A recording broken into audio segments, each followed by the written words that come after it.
मैं गर्व से कहता हूं कि मैं ब्राह्मण हूं। मैं वो दधीची हूं जो विश्व कल्याण के लिए अपनी हड्डियां दान करने से पहले 2 बार नहीं सोचता। मैं वो परशुराम हूं जो श्री राम जैसी मर्यादा मूर्ति क्षत्रियों को अपनी सारी शक्तियां सौंप देता है। मैं वो चाणक्य हूं जो एक वंचित वनवासी को उठाकर भारतवर्ष के राज सिंहासन पर बैठा देता है। मैं वो आदि शंकराचार्य हूं जो अपने असीम ज्ञान के प्रताप से समूचे भारतवर्ष को एक भगवा ध्वज के तले ला खड़ा करता है।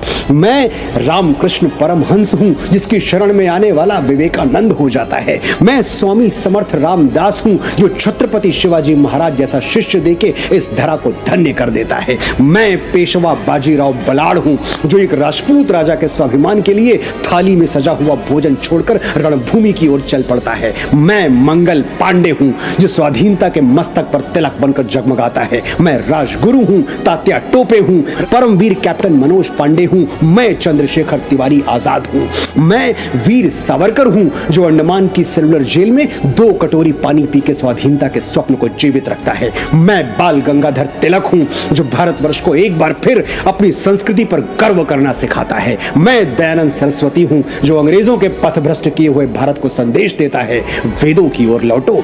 मैं ही इस यशस्वी ब्रह्मकुल की बेटी रानी लक्ष्मीबाई हूं जो मातृभूमि की रक्षा के लिए फिरंगियों के बदन में अपनी तलवार का लोहा उतार देती है। हम ब्राह्मण हैं, जन्मजात तपस्वी हैं, जन्मजात साधक हैं।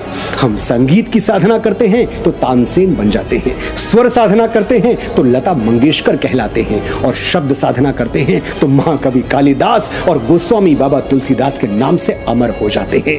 आर्यभट्ट, वराह मिहिर, श्रीनिवास रामानुजन, वेंकटरमन रामकृष्णन, हजारों लाखों यशस्वी ब्राह्मणों के नाम हमारे ब्रह्म पटल पर स्वर्णाक्षरों में अंकित हैं। मैं कितनी भी कोशिश कर लूं ये किस्सा रह जाएगा आधा। किस किस के मैं नाम गिनाऊं, सांसें कम हैं, लोग ज्यादा। ब्राह्मण भारतवर्ष का मस्तक है, ये मस्तक झुकना नहीं चाहिए।